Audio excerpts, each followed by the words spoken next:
ایک دن ایسا ہوا، رسول اللہ صلی اللہ علیہ وسلم نے، آپ کو معلوم ہے کہ جنت میں اپنے آگے قدموں کی آواز سنی، بتایا گیا کہ یہ بلال کے قدموں کی آواز ہے۔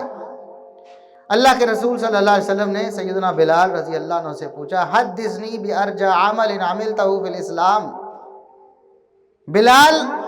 باقی اعمال تو سارے لوگ سب ہی عمل کرتے ہیں، فرض نمازیں پڑھنے والا، فرض روزے رکھنے والا، اللہ کی راہ میں زکوٰۃ دینا جو فرض ہے، حج کرنا فرض ہے تو کرتے ہیں،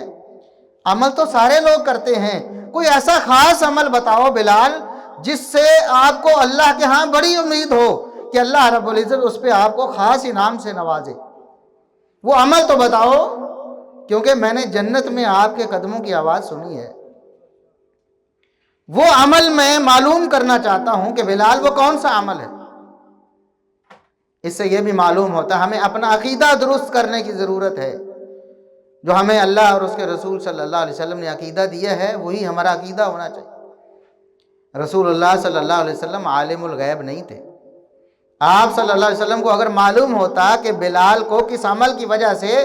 جنت میں اس کے قدموں کی آواز مجھے سنائی گئی، تو آپ صلی اللہ علیہ وسلم کو پوچھنے کی ضرورت نہیں تھی کہ بلال وہ عمل مجھے بتاؤ، تو آپ صلی اللہ علیہ وسلم نے وہ عمل پوچھا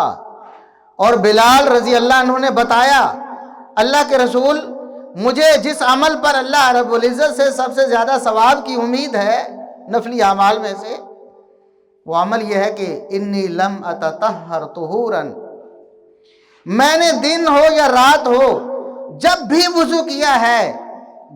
وضو کیا ہے تو تحیت الوضو کی 2 رکعتیں میں نے پڑھی ہیں جو آپ صلی اللہ علیہ وسلم نے تعلیم فرمائی ہے۔ یہ رسول اللہ صلی اللہ علیہ وسلم کی تعلیم ہے کہ جو شخص وضو کرتا ہے اس کے بعد 2 رکعتیں پڑھے، نفل ہیں، پڑھے گا تو ثواب کا کام ہے، نہ پڑھے تو گناہ نہیں ہے، اللہ رب العزت کو راضی کرنے والا عمل ہے۔ 2 رکعتیں 2 منٹ 3 منٹ 4 منٹ 5 منٹ، زیادہ لمبی پڑھ لیں 5-6 منٹ لگیں گے 2 رکعتیں نفل پڑھنے۔ تو سیدنا بلال رضی اللہ عنہ عرض کرتے ہیں، اللہ کے رسول جس عمل پہ مجھے اللہ رب العزت سے بہت زیادہ ثواب کی امید ہے وہ عمل یہ ہے کہ میں نے دن اور رات میں جب بھی وضو کیا میں نے 2 رکعتیں اللہ رب العزت کو راضی کرنے کے لیے پڑھی ہیں تحیت الوضو کی۔ کیسا عمل ہے، چھوٹا سا عمل ہے لیکن ہمیشہ کیا گیا تو اللہ رب العزت نے اس کا کتنا بڑا اجر دیا۔ ایک ایسی خصوصیت سیدنا بلال رضی اللہ عنہ کو حاصل ہوئی جس میں ہمیں ان کا کوئی ثانی نظر نہیں آتا، تحیت الوضو کی وجہ سے 2 رکعتوں کی وجہ سے، لیکن ہمیشہ پڑھی۔